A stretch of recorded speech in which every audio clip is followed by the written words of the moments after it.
Did you get a job yet? No, but I have feelers out. Lots. So you're a fan of our morning program? So many. Yeah, we know it's terrible. Coming up tomorrow, we'll show you what to do with those shampoo bottles with just an inch of shampoo left. Daybreak's understaffed, underfunded. Any producer who works there will be publicly ridiculed, overworked, underpaid. Awful. I'll take it. I'd like to offer you the position of co-host of Daybreak. After the career that I've had. I love that, he's won all these great journalist awards, and he gets on this morning set and looks around and says, like, what am I doing here? I'm better than this. I've won all these awards. With all the great films you've done, have you ever been anywhere and looked around and thought, what am I doing here? No, I've never thought I was Han Solo or Indiana Jones. I've always understood who I am and what I do for a living, and sometimes, the circumstances are more conducive to achieving what I want to achieve. Sometimes I'm more appropriate to the situation than other times, but whatever it is, I never confuse myself with my characters or have that great a sense of my importance. I'm a craftsperson. I work in a business. It's a business I really enjoy, and it gives me great opportunities and freedom to work with really talented people. So I love what I'm doing. Is he gonna cook? Is he gonna do fashion statements and gossip? Not my thing. You happen to be a pretentious, fatuous idiot. A fatuous idiot who makes 3 times what you make. So now is an excellent time for you to take up drinking. I love that scene with you and Jeff, where you're pretty much begging for him to believe in you. You just say that I need someone to believe in you. And believe it or not, this may surprise you, I understand what it means to be young in like the kind of field where everyone else around you knows what they're doing, and you kind of need someone. Yeah. Could you tell me that you believe in me? I need. Okay, all right, ready? You hesitated a little too long on that. I was taking a deep breath. I was getting ready. Okay. I believe in you. There's a question mark on the end of that. I'm just kidding. I totally believe in you. Awesome. I think I've been very blessed. Harrison was someone I grew up watching and watched Raiders of the Lost Ark and embarrassing Right?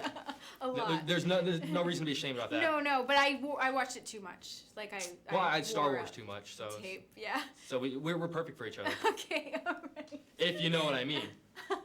But I believe. Why does everyone laugh whenever I say that? Why is that funny? What's going on now? Mike is offended by a word in the next story. It's about Easter chicks. I'm not saying the word fluffy. Interesting. Jerry hired you. No polish. Those bangs. Suppose I don't have standards? Sure you do. When you got your pap smear on air, you wore a silk robe. Okay! Classy touch. It wasn't that bad. How reliable is your alarm clock?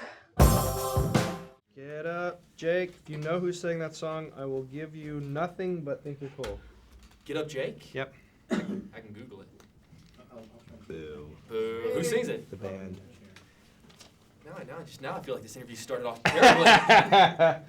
I love in the movie that you work with Harrison, who is considered this legend, and he's won all these awards, but ultimately you think he's a jerk. Yes. You come to find out. What have been some times that you've worked with someone who you've thought was a legend that turned out you're like, wow, that guy's a jerk? Oh, thankfully no one really so far. I mean, I will say there are a couple times where I have met sort of, it usually happens with like rock stars or something. Someone that was just an idol, and I've been fortunate to meet a couple of them, but they will remain nameless. Absolutely. Yes, of course. Just between you and I, with the camera, it's not even on. They'll never see this.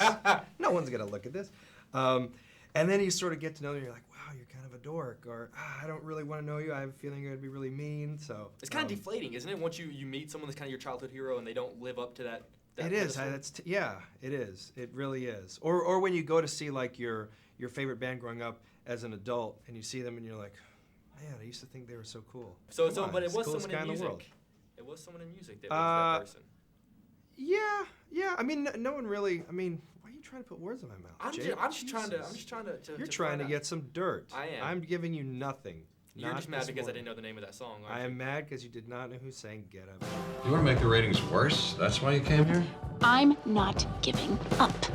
Try not to bore the nation into a coma with your dull news crap. Suck it. Mike! No one can do their jobs around here well, because you can't be bothered to do yours at all! And we're back.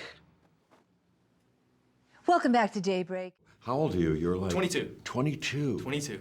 Look, you could be on Mad Men. You could be, you know. That is like the biggest compliment in the world for me. You have no idea. I love. Well, you're fantastic. You're a movie star. You look like a movie star. Thank you very but that's much. a fantastic show. I Keep love going, that. man. We got 4 minutes. I can sit here. You're so nice. Thank you so much. Jake Hamilton. Yes, sir. Like also a great name. I mean, God, it's Jake Hamilton. This is like the best interview I've ever had. You have no idea. I don't even have to try. It was so nice. You have this great scene with Rachel where she sits across and she says that she needs someone to believe in her. Yes. And you're just this tough producer who is hard to pull it. Were you that guy in your career who needed someone to believe in you, or were you the person that people wanted to believe in them? Oh, well, you know, I've had, well, early on, certainly I was in her position, you know, for in many ways, and still, you know, your show business is tough, and no matter what you've done, it's always very competitive, and you're always hoping to